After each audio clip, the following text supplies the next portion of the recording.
කඩ කැස්ස ෂේරෝගය වෙන්න පුළුවන් කියලා අද ඉස්කෝලේදී අපිට කියලා දුන්නා. ඒ නිසා කැස්ස සති 2කට වඩා තියෙනවා නම් අනිවාර්යෙන් පපුවේ එක්ස්රේ පරීක්ෂණයක් ඒ වගේම සම පරීක්ෂණයක් කරලා සැකහැර දැනගන්න ඕන. කැස්ස සමග වෙන රෝග ලක්ෂණත් මතුවෙන්න පුළුවන්. හවසට මද උණ ගතිය, රාත්‍රියට අධික ලෙස දහදිය දැමීම, කෑම රුචිය, ඇඟ කෙට්වීම, අධික තෙහෙට්ටුව, හුස්ම ගැනීමට අපහසුවීම මේන් සමහර රෝග ලක්ෂණ වෙනවා. නමුත් මේ රෝග ලක්ෂණ සියල්ලම පහළ වෙනකන් ඉඳලා ප්‍රතිකාර සඳහා යන එක හොඳ දෙයක් නෙමෙයි.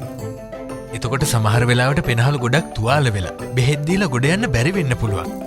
ක්ෂයරෝගයේ මුල්ම රෝග ලක්ෂණේ සුළු කැස්සක් නිසා තැනින් තැන ගිහින් බෙහෙත් අරගෙන ලෙඩේ උත්සන්න කරගන්න එපා.